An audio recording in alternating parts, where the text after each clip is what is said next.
So, hey, everyone, thanks for joining us. We are here for, it is essentially our first test recording for Inside the Den with myself, Parker Dotson, and Justin Park. So, man, Justin, I appreciate you coming in and chatting with us. I know we've been talking about this for a couple of months now, and I know there's a lot of excited people. So, man, just tell me a little bit, tell us a little bit about who you are, your story. I know you graduated here last year, now back on staff with Coach Jones. I should say, I guess 2 seasons ago. Yeah. Since season just ended. So, man, hey, you telling me I feel like I was just in college playing ball. Now I'm married and got a kid. And so it's just like time goes by quick. Just but like that. It's crazy. It's man, for nobody. Right. Tell me a little bit about yourself, man. Right. So I'm from Birmingham, Alabama. So, a big city kid, you know what I'm saying? I have a goat farm, Okay. City, but, a little bit of country there. I have, obviously both my parents are in my life, very supportive of me all throughout my years, they came to every game, especially going through my high school years to college. They try not to miss a game. If they miss one, they watch me on TV, spy me out instantly. So, very humble person, you know what I'm saying? Feel like I can get along, with anybody, but, hold myself and others around me accountable. That's what kind of got me all the respect I ever got in my life, is just holding other people accountable. And anybody going through something, they know they can come to me, you know what I'm saying? And I'm going to cut it to them straight. So yeah. I think, I feel like in my life, I'll always try to be the most hardest working person in the room. I feel like I'm not the smartest, but, if I work the hardest, it's going to put me over the top of the smartest person, you know what I'm saying? So I got a hard working mindset. I love football. I grew up, didn't start playing football in 7th grade, but, played it, played it at a high level, obviously made it here, had a very successful career here, for 4 years. So now, just trying to, coach. Now I'm in the coaching ranks. Now I'm trying to, have players learn from my mistakes in the past, and try to, capitalize, coach them on every little detail, whether it's film study, just maybe a small detail like tackling, eye discipline, things like that. So that's just awesome.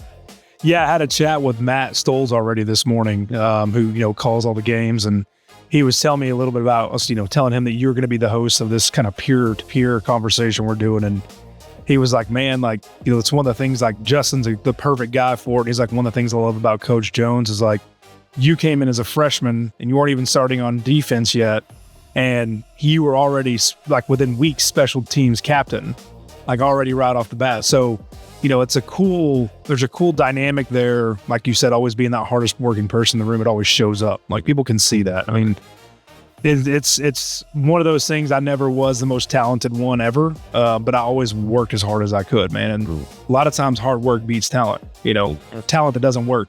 Hard work beats talent that doesn't work. Right. So, that hard working mentality is, having met Coach Jones several times now, he seems like that kind of person that, like, that's what he wants in a player. Like, somebody who's going to work hard for what it is, because if you don't have that mentality, man, it's not going to take you. I mean, you can still go far, but you can excel so much more if you're willing to work. So tell me a little bit about what it's like playing for Coach and what led you here to choose Arkansas State? Yeah. So obviously I was getting recruited by, the last coach that was here, Coach Anderson. He recruited me pretty heavily. My recruitment was a little different than most. You went through the COVID phase. So Arkansas State was the last place I ever got to visit on an unofficial visit during March of 2020. Then, everybody got the email on their phone, like my school closed down for 2 weeks. 2 weeks turned to 2 months. Then it turned into a whole year. So everything was pretty much just shut down. Crazy times, man. But I kind of always knew what Coach Jones was about. I was a big Bama fan growing up, but Bama played Tennessee every third Saturday in October. So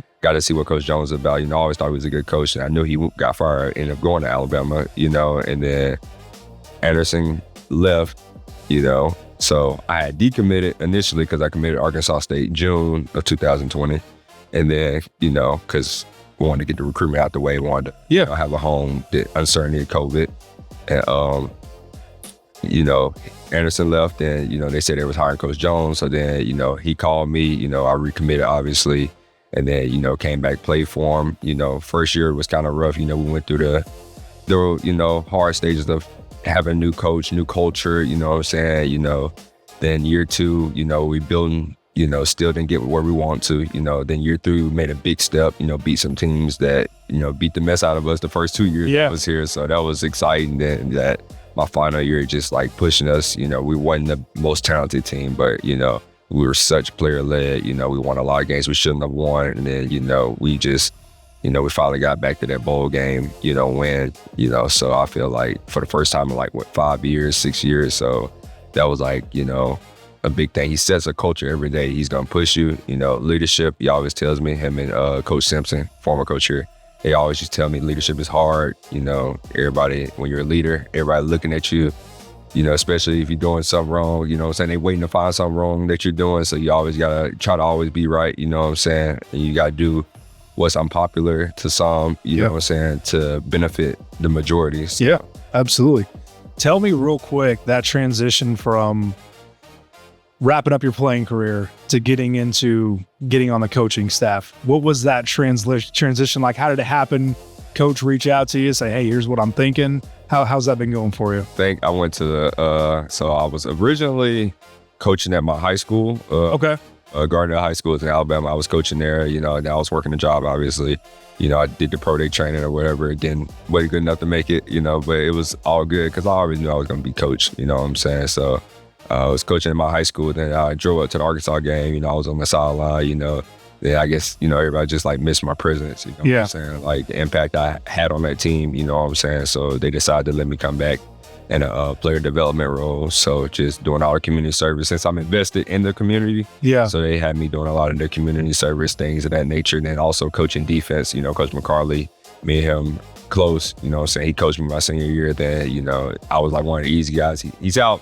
He said this, not me saying, he said I was his favorite player that he ever coached. So there you go. I think it's just accountability, like I said earlier, accountability, discipline, you know, leadership that I brought, then just tools and like intangibles of, you know, the way, how smart I am, the way I think on the field. So he brought me back and kind of it allowed me to pour into these guys. You know, when I got here, we weren't very good, 1-4 this past year. They just happened 1-4, then made a big turnaround. That wasn't really like because I added me, like, yes, they had a little something like helping with film study, you know what I'm saying? I really just, you know, the guys did it. You know, the guys just took what I was telling them on defensively, taking what I'm telling them, and then just applying it with extra film study because they all had the ability, all had the tools. You know, they're probably a more talented team than we were when I was playing here. It's just they wasn't as connected as you needed a team to be. And by allowing somebody that's been there, done that, you know, alumni, know-it-all, coach wants, you know what I'm saying, what takes to play good defense and what the things you do that not going to lead to playing good defense, just try to apply those tools to those guys. And they made a crazy turnaround at the end of the year. Yeah, I mean, went on to win a bowl game, Xbox Bowl, beating Missouri State. Right. Man, it's cool. Yeah, I mean, it's following that path. Once we started talking, I live in the northwest part of the state. I've been over here, you know, a couple times back a few decades ago, but, you know, just understanding a little bit more about the program that's happening here and taking a tour of that football facility, which blew away all the expectations I had. Oh, yeah. Was phenomenal. I know we'll get into that a little bit, but man, it's just seeing the things that's happening around the community, the campus, this town, around how everything's kind of exploding and growing up. And there's more opportunities. There's more students every year. Like, there's just so much going on. So I'm super excited for you to be leading this show. You know, Inside the Den is going to be cool.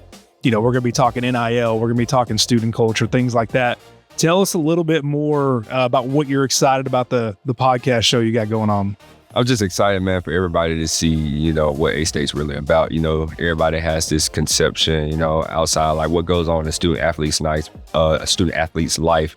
But I feel like you're really going to get a deep, you know, inside dive of what they go through on a day-to-day basis, whether it's class schedules, you know what I'm saying, being a student first, then an athlete, you know what I'm saying, waking up at, 7:50 if you got really 7:30 if you got an 8 o'clock class, having class till like 2 o'clock, then having to be an athlete, but also having to be a student of the game. So you constantly learning all day around, got to go through the many stresses of life, not being around your family, you know what I'm saying? Then really the beneficial things about college as well, about building those lifelong friendships, you know, relationships, you know, whatever aspect of life, you know, walks of life you come from, you just all combine together. A lot of these guys are the best player at their high school. Now you're getting constant competition. So it's just giving you a deep dive of what goes into college athletics and specifically Arkansas State athletics and the benefits that comes with being here, you know, lifelong friendships that you make.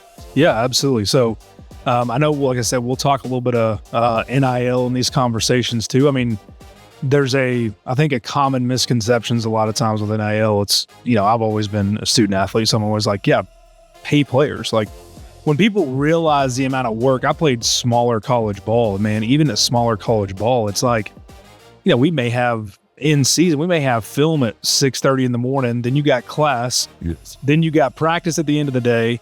Then you got to go to team dinner sometimes. Then you may have more film. Then you got to go back and do homework. And it's like, it's way harder than just being a student, and then there's nothing, not saying that in any particular way, but it's a different thing. And it takes a lot of time and work. And you get to a point where, there's a lot of money coming in the door because of some of these athletic programs. And so help being able to pay those players, I think, is a huge thing.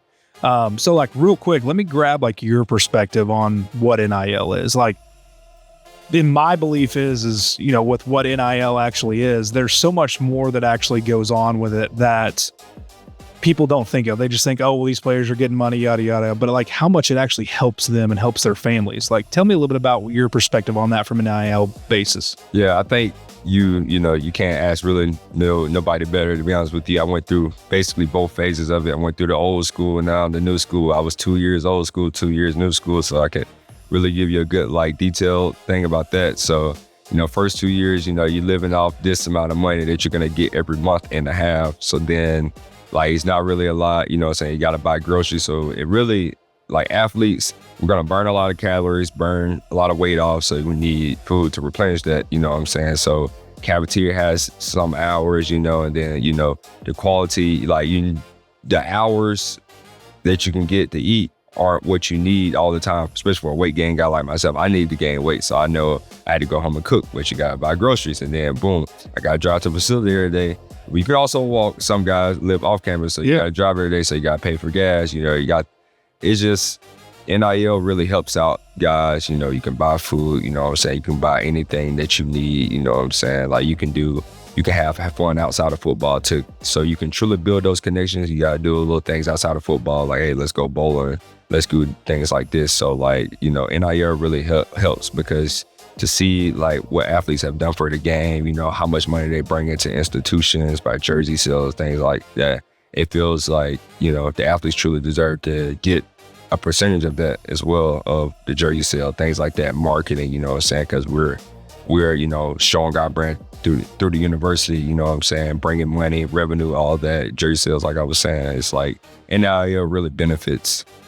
The money we get really helps us, survive on a day-to-day basis. So yeah. Well, man, I appreciate you coming in and taking the time, chatting with me. I know you got a lot of episodes going to be coming soon. Oh, yeah. So, man, just if there's anything you could leave people with as we kind of leave here today, just tell them exactly what they can expect from that show, what you're planning to do, kind of maybe not individuals who you're planning to talk with, but types of people you're looking to talk with. Just give them one last thing to kind of look forward to. Yeah, I just want y'all to know, man, we're going to have some really, really good people in here. Have some athletes that be out in the community doing community serves in our community, and just hear some stories that you wouldn't think that will go through on a day-to-day basis, from a running back that's having 200 yards a game, but you don't know what he's going through in his life, how he overcome things, having players losing family and still showing up to the building, playing at a high level, practicing every day on a day-to-day basis. So I feel like you really gonna get a deep down look into the program, into the university, and how much each university benefits us. And yeah, I'm excited about it. So it's gonna be good. Yeah. Well, man, Justin, I appreciate you coming in and chat with me, man. We'll look forward to you being here next time with a room full of guys chatting about the program. Oh, yeah. All right, babe.